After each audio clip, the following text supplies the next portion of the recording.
Hi there. It's March the 1st and we're continuing today in Torah in the book of Leviticus, and we're in Leviticus 24 and 25. To start with chapter 25, this is an amazing chapter with two great principles in it.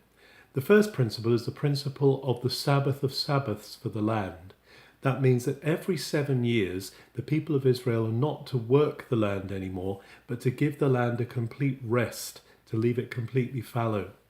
This might seem a strange thing to do, but God promises that he will allow them to have enough to eat over that period of a fallow year, because the land, he says, belongs to him. And then the second amazing principle in Leviticus 25 is that of the Yovel in Hebrew, the Jubilee we call it. Yovel actually means a long blast of the trumpet, or a long continuous blast.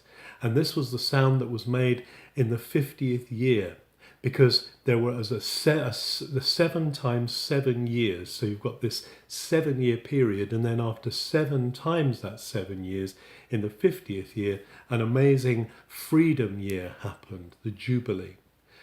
In this year of Jubilee, anything which had been given in pledge or which had been mortgaged to pay a debt, or anyone who had had to sell themselves into slavery of the Jewish people was allowed to return to their original place. And also possessions that had been taken during the period of the previous 50 years were allowed to go back to their original owner.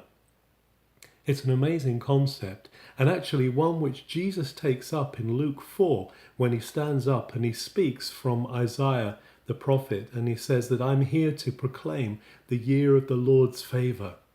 This is the Jubilee that Jesus is proclaiming, not just the Jubilee of 1 year, but a forever Jubilee, a Jubilee where the captives, those who have had to be sold into slavery, are completely freed forever. But let's just go back for a moment in closing to Leviticus 24. Just at the beginning of Leviticus 24, there are regulations for the making of the oil, but also making the bread of the presence. The bread that was in the holy place and that was refreshed week by week. And this bread is called in Hebrew challah. And challah just really means loaf. But it's come to mean something very special in Jewish circles, and even in Eastern Europe around the Jewish people. It means the braided loaf that is made, the special sweet loaf that is eaten every Sabbath in many Jewish households. And it's in Exodus 25, this bread is referred to as lechem panim, and that means the bread of the face, or the bread of the presence, because this is the bread that has sat before the face of God. And then at the end of the week, it's taken by the priests and they eat it. And it's a kind of communion between God and man.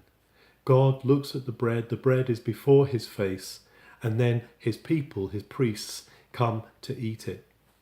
There are obvious similarities here, obvious symbols here with communion, with our coming and communing with God in bread and in wine, which Jesus instituted through his Passover that night before he was crucified. So today we can be confident that God invites us again and again to come and have close communion with him through the eating of ordinary bread and drinking of wine. Have a good March the 1st.